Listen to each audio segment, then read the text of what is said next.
Hey, I'm Gary Payton at the Seattle Supersonics. Hey, Peter with the Seattle Mariners. Jermaine Curse. Cliff Averill. Dave Burleson. You're watching NorbCam. NorbCam. You're watching NorbCam. Yo, what's up, you guys? This is NorbCam coming at you. You're watching NorbCam now because the only thing that matters is now. And what is happening right now? Free agency, NFL. And particularly, I want to talk about these first initial intriguing moves by the Seahawks in NFL free agency. And we're talking about the signings of Luke Joeckel, offensive tackle / guard, and Eddie Lacy from the Packers, running back. Now, there's been a lot of controversy a little bit about these latest signings. What's up, everybody? Thank you for tuning in. I see you guys coming in. Finally, this thing's working. Has some technical difficulties. But hey, it's been, I don't know, kind of questionable. These signings, the reaction around town has not been so good about these first two signings. But I want to talk about it and try to look at it from the pros and cons, and let's see what this really means so far with these two signings. So let's jump right into it. All right, before I want to get your guys' reactions to this signing. But let's talk about Luke Joeckel. So Luke Joeckel was a 2013 number 2 overall draft pick by the Jacksonville Jaguars. Came in there, ranked pretty highly. The Jaguars put him in at left tackle. He underperformed, to say the least. Didn't do so hot. Eventually got moved from tackle to guard, had a few injuries, and now here he is, released by the Jaguars, and the Seahawks picked him up, essentially paying about $7 million and change for his services in a 1-year deal. Now, let's start with the cons about this deal, and there have been a lot of them. Okay, I have not heard one scouting report, one media report, especially from the Jaguars, saying that this guy was any good. All right, mostly it's been negative, that he underperformed, he was a little bit injury prone, he just wasn't that good of an athlete, that they basically kind of misjudged him in the combine and drafting him so high. So here we are, the Seahawks picking him up for $7 million for a 1-year deal. Now, so a lot of people have been looking at this saying this is a bad draft pick, or not draft pick, this is a bad signing, but I guess trying to look at this, so obviously a lot of cons to this. I haven't heard one really good thing about Luke Joeckel yet. And of course, with that name, Luke Joeckel, the joke seems to be on us as far as all the national pundits and media critics talking about him. But I'm going to try to look at this a slightly positive way, okay? In that, look, at least the one thing I'm happy about, really about both signings, we'll get to Eddie Lacy in a second, but the positive thing is at least the Seahawks acknowledged that they had a problem with the offensive line. They were too inexperienced, too young. They needed to get some veteran linemen in there. So I respect the fact that the Seahawks went and at least tried to get the guy. All right. Now, yeah, everybody says that this guy sucks. And who knows? I haven't watched much Jacksonville Jaguar football, so I can't really speak to that myself. But I guess a couple things I feel about that is, one, when you look at how our line played this past year, and George Fant at left tackle in particular, guy who didn't play football in how many years, was a basketball player in college. Maybe Luke Joeckel, in relation to a guy like George Fant playing about as rookie and green as it could possibly be, maybe, relatively speaking, it's going to be an upgrade in the sense that this guy at least has 4 years of experience, or 3 or 4 years experience playing in the NFL, and maybe his level of expectations for the Jaguars were like this when you're number 2, and maybe a guy like that, maybe he's more like this, but in the scope of what we need, maybe that's still better than what we've got right now. It's hard to think of anyone being any worse. But I think the best part about that is at least he brings that experience, something he can now share to the rest of our offensive line. So that's something that I think is worth, hoping for. The other side of it that I think is positive is that, the Seahawks and the Jaguars have a good working relationship. They got a lot of our former players that went to free agency over the last few years.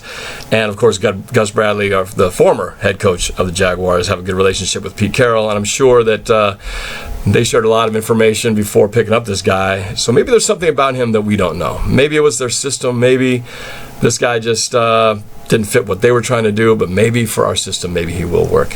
And so I guess I'm trying to leave some hope that this guy is going to, do something positive for the Seahawks, at least an upgrade on our side.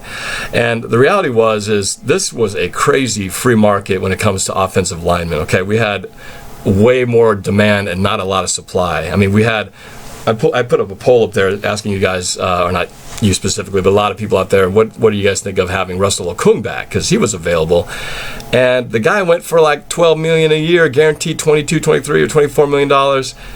And that's a crazy price, okay? And that's one for one. And secondly, a lot of you guys didn't really even want him back. So the fact that he got that kind of money, I think if the Seahawks had paid that kind of money to get basically Russell Okung back, who people weren't that excited about, paying that kind of money, people would really be crazy. And then you're stuck with like 2-3 year deal. At least here it's a 1 year deal to see what he can do.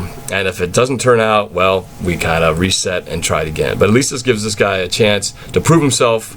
On a 1 year deal, I kind of like these 1 year deals because it forces guys to basically go, look, this is maybe my last, chance to really make an impression, to try to set up the next deal, whether it be with the Seahawks again or another team down the line. They got to really show up and do something special. So hopefully that's a little bit of motivation for him to do something with the Seahawks, and maybe Tom Cable can work his magic and do something and turn this guy into a decent lineman. I've been saying all along, my thought on the offensive line is I thought we needed to draft a veteran offensive left tackle, which is what Joeckel is. Granted, he got moved to the guard, but he was an offensive tackle to begin with. I always thought let's put him there, and then let's either draft a guard, put a Fetty out to right tackle, or move something around in that combination. Maybe draft a tackle, keep Fetty where he's at if we can find a good one. The problem with the draft and the linemen these days is because of the way college football is played, offensive linemen coming out of college, there's not a lot of good linemen who are ready to go, ready to play the pro NFL football style of offense. And so there's the college ball nowadays is like no fullbacks, mostly spread formation, linemen in a 2-point stance, and they come to the NFL and they're not ready to play, especially Seahawks brand of football, which is run first, and or at least trying to be a run first team and a passing team second. So there's not a lot of linemen who you feel that confident can just come right in and just suddenly play and make an impact. So our options were really quite limited in this free agent market and even in the draft. So maybe this was the best we could get. I think, we had a lot of people hoping we could get Lang from the Packers. He came to town, came to visit, and he eventually ended up getting a deal with Detroit for, I believe it was $9.5 million, which, according to Coach Pete Carroll, on an interview said that they did not get outbid. It was simply a matter of he had his family in Detroit, his wife's family's over there, he grew up there. So, I think unless the Seahawks were willing to blow that deal away in the tens of millions, we probably had no chance of getting him. That's probably what ended up happening. So, I think the Seahawks so far have done what they could without completely breaking the bank, and you don't want to completely break the bank because you got to save some more money for some of the other things that we need. The other move now is we're talking about Eddie Lacy. Now, Eddie Lacy, that's an intriguing one, just the fact that the Seahawks went after him. So Lacy comes to the Seahawks with a deal that initially was puzzling, but the more I looked at this, the more I think this is actually a good thing. This could actually be a very good thing. Now, I didn't think the Seahawks really needed a running back because we have so many running backs in the stable right now. The problem is none of them can stay healthy. At least they haven't been able to prove that they can stay healthy. But what Eddie Lacy does bring, let's talk about the pros or the cons. Start on the negative of what he does. So Eddie Lacy, he's biggest thing on him is he's big time overweight.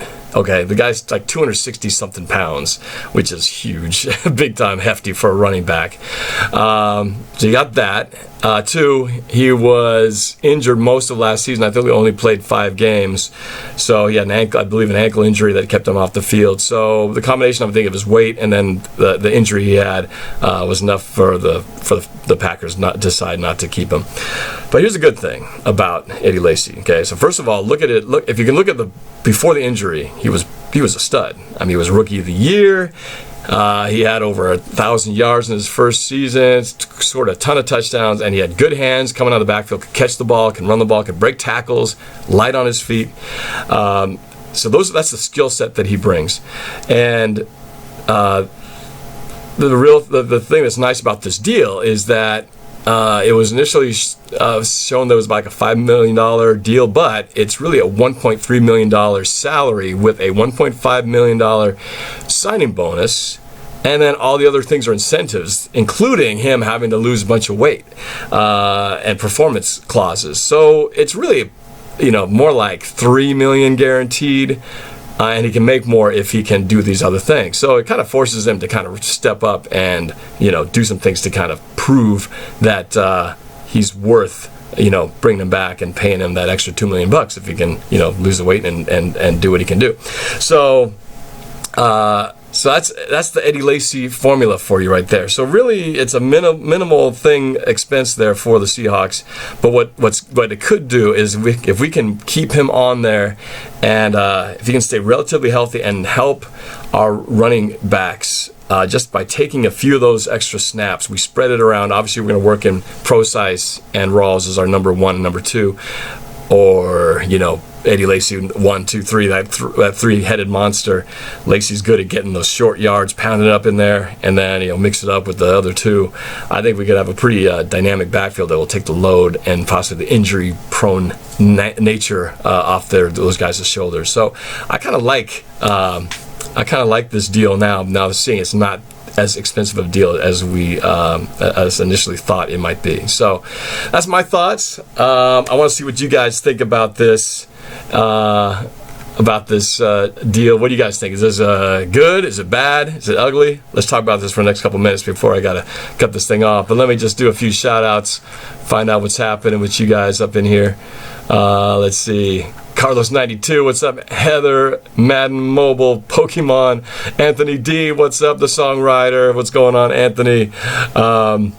Caleb, Chris, Champ Nino. All right, I'm ready for your questions here, so fire away. Let's see what you guys got. Chris L, shout out to you, bro.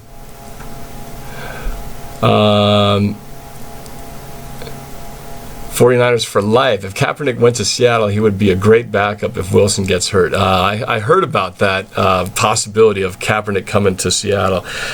This is the funny thing. On paper, it kind of makes sense because Kaepernick shares a lot in common with Russell. He's just not as good of a passer, and I don't think as much upstairs as Russell does in terms of processing things. But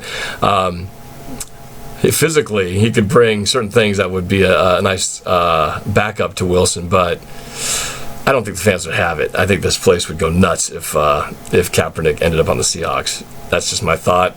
That was kind of like the idea of Michael Vick coming to the Seahawks. I thought even though that could have been a possibility, I thought that would never happen. Let's see. Wolfpack Warrior says he likes the Lacy signing as well. He'll drop some weight and be as good as he was. Yeah, they just need to get him on that 30-10 weight loss program, and he'll drop some weight real quick. Anthony D, yes, I got your email about your song. Glad to hear that it went over well when you performed it at your school. So we'll keep tabs on that, man. And you guys keep an eye on Anthony D coming your way with his music. All right, what else we got in here? The Sheringham Beast. Lacy needs to replace the C with a Z in his last name. Make him Lazy instead of Lacy. We'll see. He's a big dude. He's always been big. But if he can just slim, if he doesn't have to lose a ton of weight, just I think get down to under 2. If he can lose 20, I know that's a lot to do between now and September. But if he can lose, get from 260 down to 240, that'd be nice. 15 at least. You know what I'm saying? Just enough. Caleb, Chris, what do you think if Lacy comes to Seattle and becomes like the next beast mode? Hey, That would be awesome. I'm not expecting that. I think it's unrealistic for people to expect a beast mode type performance. Beast mode was one of a kind, but Lacy brings a lot of the same kind of characteristics as beast mode did, especially in his first 2 seasons. But that power, physical style runner, breaking tackles, catching the ball. Beast mode did all that kind of stuff as well. But it'd be foolish to think that that's what he's going to be. Now, if he brings it and he get even close to that, hey, that's that's just a bonus for us. And he's got motivation. He's trying to play. The guy's not that old yet. He's still in his 20s. He's got gas in the tank, and he's got to just prove that he deserves to be in the NFL for a few more years longer. Make some money while he can. Joey Igo, Norb the GOAT, thank you. Thank you very much, man. Jordan Jenkins, Pats are loaded. My gosh. I don't know how they do it, man, but the Patriots, they just continue to get better and better. They let guys go like Martellus Bennett, and then they just continue to get upgraded and bring guys in. They might be vying for another Super Bowl next year, I'm telling you. It's crazy. Someone's got to stop those guys. But if they do make it, I just hope we can play them. I'm dying for a rematch in the Super Bowl. I'd love to see Wilson and Brady go at it in Super Bowl 52. That would be awesome. But got to get this run game going. I'm telling you, I think people really slammed the line in our running game, which did suck last year. But I'm feeling like when we see Rawls and Procise on the field, and then Lacy mixed in there, and those guys can play together for at least half the season. I'd love to see them on there at least 10 games, healthy together. But those 2 guys in the backfield, they're going to be devastating, man. So I think we just have never seen it. They were never on the field together at the same time. So if and when they do, I think it's going to be awesome. So we just got to, get these guys healthy. So, and stay that way. King of Money 17, I think they should get rid of Curse. Well, and shout out to Jake Funk. Well, I think we're kind of stuck with Curse at least for another year, just because I think based on the salary cap hit, if we'd given him up, we would have still taken the hit and wouldn't have done us any good to just let him go. So maybe as far as a renegotiation, extension of a future contract, maybe that will be the time we'll have to reevaluate. But I think we're in with Curse for another year, like it or not. And hopefully he can just kind of be what he is, which is be clutch. Don't do those freaking offensive pass interference plays, which have cost us dearly, and that sort of thing. So, anyway, I got to get going here, but I've got to. I'm going to do this a little bit more and talk more as we get more free agency signings. Thank you guys for tuning in. I hope this was helpful, yeah. We got March Madness coming up, although I'm not a big March Madness bracket kind of guy, but I'm going to be watching free agency, keep you filled in on what's up. Music videos, the whole 9 coming up to you guys, so keep watching. This is NorbCam. You're watching NorbCam now, and now you're in the know. I'll talk to you guys soon. Don't forget to subscribe, and go Hawks, baby. Bye.